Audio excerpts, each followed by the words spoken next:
Welcome. In this video I'm going to be taking a look at this Favorbrite rechargeable camping lantern. So this was provided to me by the distributor, but they're not compensating me for this video and they're not reviewing it before I post it. If you find this video helpful and you want to purchase one of these, I'll put a link to it in the description on Amazon. And if you use that link, it helps me out a little bit and doesn't cost you anything extra. So let's get this open. So there we have the lantern. It comes with a micro USB to USB charge cable. Take a quick look at the user manual. It's a handle, cob light, has USB input and output, on-off switch. So you can pause and read through the rest of these parameters. So let's take a closer look at the lantern. So there are two colors for this. There's black and bronze. I went with the bronze color. I think it has a nice antique look to it. And then the globe is made of plastic, and then we have this plastic guard around it. It has a handle that will flip up. To turn it on, you turn the knob. So it does have a variable adjustment.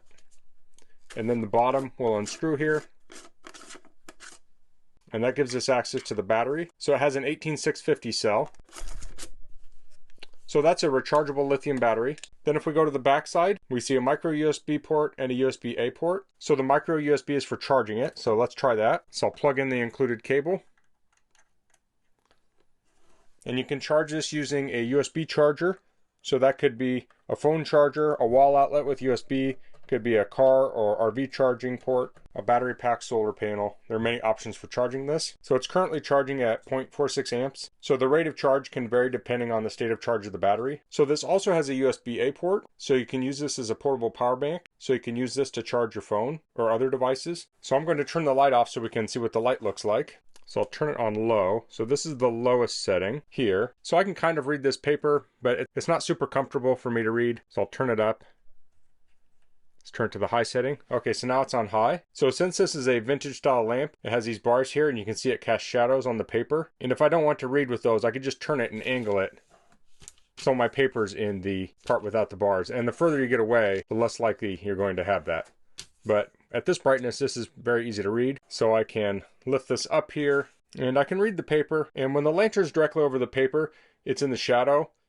So it's easiest if it's at the side, and that makes it very easy to read. So this is not the brightest lantern I've ever seen by any means, but I think the brightness level is great for its intended purpose, which would be to create ambient lighting. So I don't think you'd typically use this as a work light. Unless it was an emergency, you could use it, but I think it's best for more ambient light. So if you have a power outage, you can set this on the table to light the table up, or if you're camping. In those situations, you don't need the brightest light. And when you're camping, sometimes you don't even want the brightest light. You just want something to give you a little light while you're cooking, or maybe playing cards or something at night. And to have a super bright light would actually bother you. So if you turn this on low, like that, and set it on a picnic table, when your vision adjusts to the dark, this would be perfect. So I'm going to charge this up all the way and I'll do some runtime tests and I'll come back and give the results of those. Okay, so I did the runtime test, and on the low setting, it ran for around 86 hours, and that equates to 3 days and 14 hours. And it didn't actually shut off at the very end. I just found a point where it kind of dropped off really low at around the 86-hour mark. Now on the high setting, I got at least 2 hours, but then it started to taper off, and even 6 hours later, it was still on, but it had gotten low, and it was actually at about the same level as from the low setting. So if you're looking to maximize the runtime on this, you'd probably want to leave it on the lower settings, and then maybe turn it up to medium at times when you need a little more light, and then turn it back down to low just for the ambient light. And that would be situations like if you took it camping for the weekend or a power outage. Now, if maximizing runtime isn't important, you can turn it up to that high brightness. Like say if you're changing a tire on the side of the road and you want this for a little bit of task work, then you might turn it up to that highest brightness level. But that was very impressive runtime on that low setting. This would be a great emergency lantern. So that's the Favorbrite rechargeable camping lantern. I really like the retro look of this. It looks really cool. It's nice and compact and lightweight. Now, I don't know if I mentioned earlier, it has the LEDs on 3 different sides and it disperses in 360 degrees. So if you're looking for a lantern for emergencies, for camping, maybe to hang from the awning on your RV, or some accent lighting on your patio, I think this is a great option. I like that it has that variable adjustment so you can dial in the exact amount of light you want.